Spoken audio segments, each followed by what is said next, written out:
Әйкен жасы 40-тан асқан, бір компанияда есепші деген лауазымы бар келісті келіншек. Күйеуімен кезінде 2 жыл тұрып ажырасқан. Өзінің үй іші де, барған жұрты да барлық жөн-жоралғыларды жасап, тойларын өткізіп, үйлендіріп еді, жараспады. Қызын дүниеге әкелген соң күйеуін жақтырмауға көшті. Әйкеннің мінезі тұрақсыз, тез ашуланып жылдам басылады. Өзім деген адамнан барын аямайтын, жомарттығы да жетерлік. Көңілді кештерді де, отбасылық той-томанды да жақсы көреді. Ал күйеуі өте салмақты. Оның анау-мынау мінезіне көбіне үндемей жеңілетін, төзімді сияқты еді. Екеуі қалай ажырасқанын жұрт түсінбей қалды. Сөйтіп Әйкен жалғыз қызын құшақтап төркінге қайтып келді. Қызын ата-анасына қалдырып, өзі қалаға жұмысқа тұрды. Жоғары оқу орнынан 2-ші мамандық алды. Жалақысы тәуір жұмыста табылды. Қызы үшін ауылдағы әке-шешесінің үйіне апта сайын барады. Күйеуі Әйкеннің шартпа-шарт мінезінен жалықты ма? Әйтеуір алимент төлемейтін болып шықты. Әрдайым өзім білем, өзім шешем бәрін дейтін Әйкен оның алиментіне жалынбады да. Қызын басқа балалардан артық болмаса, кем қылмай, әлпештеп бақты. Басқа балалар жаз туа ауылда қалғанда Жанар анасымен шетелдің демалыс орындарына барады.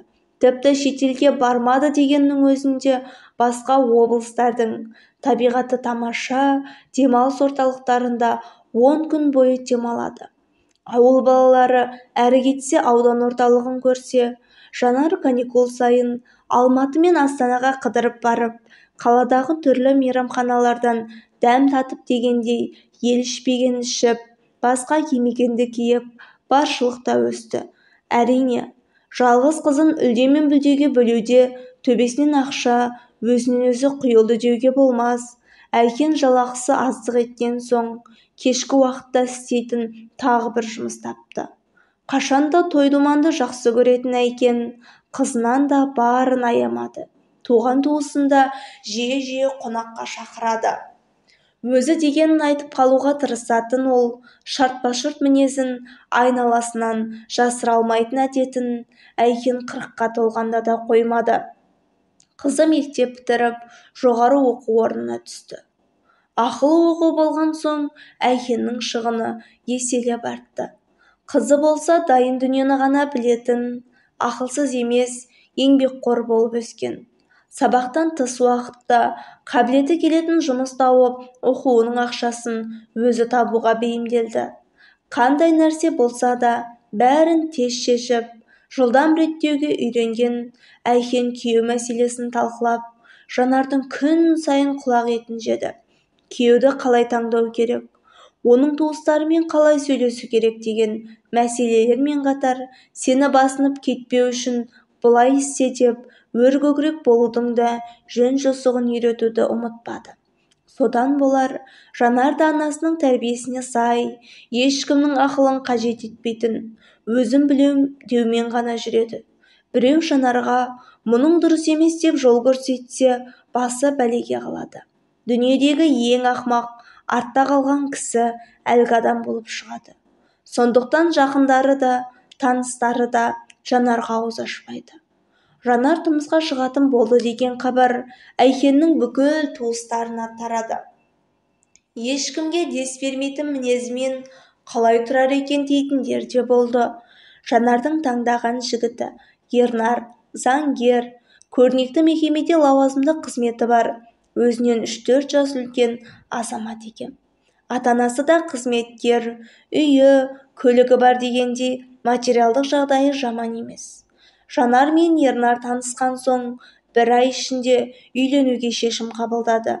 Әйкеннің жас үлкен туыстары 1 ай деген аз уақыт қой, бірін-бірі жақсылап танысын, ең болмағанда 1 жыл күтпей ме деп еді. Әйкен, қазіргі жастар ақылды, өздері біледі деп шап ете қалды. Сонымен не керек? 2 жақ бар тапқан таянғанын жинап, тойға салды. Елден кем қалмау үшін қымбат мейрамхана жалдап, жетпеген ақшасының орнын толтыру үшін банктен несие алды. қазақтың жөн-жоралғыларын түгел атқарысып дүркіреген тойда өтті. Әйкен қызын ұзата сала 1 сағаттан соң телефон çalды.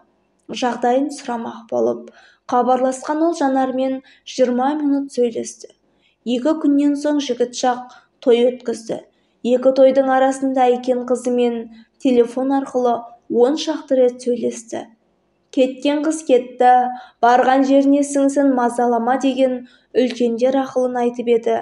Әйкен, сендер не білесіңдер дегендей беттерін қағып тастады. Содан той өткен соң күн сайын қызына телефон соғуын тоқтатпады. Ернар мен Жанар ата-анасымен бірге тұрып жатқан. Әйкен болса қызына телефон шалып қана қоймай, 1 аптадан соң артынан барды. Әйкен-ау, ұзатылған қызда нең бар? Өзі үйі боп жеке тұрып жатыр. Мазасын алмасаңшы деген адамға маған айтқан ақылдарыңды өздерің езіп ішіңдер дегендей дөрекі көздерімен тойтарып тастады. Қызының артынан барған Әйкен көңілсіз қайтты. Туыстары одан көңіл күйі неге басың екенін сұрап үлгергенше Әйкен көргендерін түгел ақтарып бажылдай бастады. Бардым қызыма. Енесі артта қалған, кісі сияқты емес. Жанар жасаған тамақты жеді екен. Менің қызым салат жасап, сол үйдің кірінде кір мәшинесіне апарып салады екен деп әңгімені шұбыртты. Ойбой, енді келін болған соң тамақ істеп, кір жуу соның мойнында ғой дегендерге Әйкен, мен жалғыз қызымды біреудің күңі болсын деп берген жоқпын деп бұрқан-талқан ашуланды. Басында жоғары қызметте істейді деп мақталаған Ернар да күйеу бала ретінде Әйкенге ұнаған жоқ. Ернар Әйкеннің анасына сыйлық жасаған екен. Ол да Әйкеннің көңілінен шықпады. Мамамның 70-ке толған туған күніне үйде өсетін гүл сыйлапты.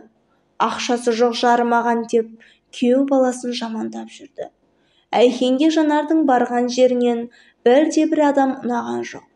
Құда-құдағиынан табылған кемшіліктерді тіпті санап тауыса алмады.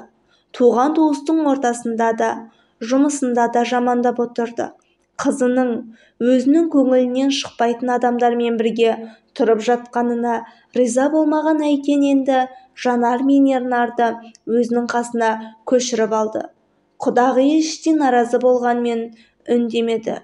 Үйленгеніне 1 ай өтпей жатып, келіннің үйіне көшкен ұлын көріп, Ернардың әкесін алды. Бірақ артып бағайық деп шыдамдылық танытты. Қызы мен күйеуін қасына алған Әйкен Ернарды тек қана өз ақылымен жүруге үгіттеді.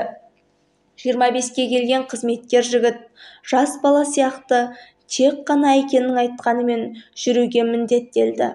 Тағы 1 ай өткенде не телефон соқпай, не үйге келмей кеткен баласын іздеп Ернардың анасы келді. Баласының жағдайын көрген ол ұлын үйге қайтаруды ойлады. Әйкен болса, бұндай сүмелек артта қалғанмен тұрып қажеті жоқ. Бала тумай тұрғанда тезірек ажырас дегенді күн сайын Жанардың құлағына құйып жүрген. Ернар ата-анасына оралған соң Әйкен қызын ажырастырудың қамына кірісті. Қызыңды басында оған неге бердің, менсінбейтінің бар. Көзіңе көптеген кемшіліктері көрініп тұрса, шығындатып несие алдырып той жасатқаның не деген туыстарын Әйкен, сендер не білесіңдер, бәрін өзім шешем деп дес бермеді. Бұрыс болса да Әйкендікі дұрыс деп, бәрі бас шылуға керек екен. Үйленген соң 3 ай өткенде Жанар мен Ернар ажырасты. Бүге-шігесін Әйкен біледі. Туыстары неге олай болды деген жоқ. Сөйлесе бажылдап шығатын Әйкен ғой. Өзі білсін. Қызын байға тигізген де өзі, ажырастырған да өзі. Білген істесін десті де қойды. Жанар жоғары оқу орнының 3-ші курсын бітіріп, 4-шісіне көшті. Анасының ақылымен неше түрлі жігіттермен танысты. Кей жігіттер Жанардың дөрекі мінезін жақтырмай қашша, кейбірі 1-2 сөйлескен соң аулақ жүретін қыз екен деп түйді. Сөйтіп жүргенде Жанар оқуын тәмамдап жұмысқа тұрды. Қызмет аясында Серік деген жігітпен танысты. Бір қызығы, Серік екеуі жерлес боп шықты. Яғни бір ауданның тумасы. Танысқан соң 2 ай өткенде Серік пен Жанар үйленетін болып келісті. Үй іштерінде бас қосатынын айтты. Әйкен тағы да жиған тергенін тойға шашты. Бұрын күйеуде болған ғой, құдалардан ұят емес пе деген туыстары мен ақыл айтқан таныстарына дүре қоя берді. Күйеуде болса не? Сендердің қыздарың жетісіп тұрма. Сендер қыздарыңа осындай той жасап алыңдар дегендей сөздерді айтты. Ұрыс-керіс, дау-дамай өршіп бара жатқан соң жанашырлық танытып сөйлеген адамдар бұдан кейін Әйкенге мүлдем ақыл айтпауға бекінді. Серіктің ата-анасы момын жандар екен. Жанардың күйеуден шыққанын естіді ме, әлде бейхабар ма? Ол жағы беймәлім. Жалғыз ұлы болған соң ба, аянбай барын шашып, ең атақты мейрамхананың бірінде дүркіретіп той жасады. Айтпақшы, Жанардың ұзатылу тойын ұмытыппыз ғой. Әйкен қызының күйеуден шыққанын ұмытып, 17-ге енді толған балғын аруды ұзатқандай етіп, ел есінен кетпейтіндей керемет той жасады. Жанардың екінші ұзатылу тойына танымал артистер де шақырды. Кей туыстары құдалардан ұят-ау деп беттерін басса, енді бірі Әйкен ақылды ғой, өзі біледі десті. Сөйлесек бәлеге қаламыз ба деп. Жанар мен Серік тойлар өткен соң әрқайсысы қызметіне кірісті. Әйкен баяғы әдетін қойған жоқ. Қызына күн сайын телефон соғады.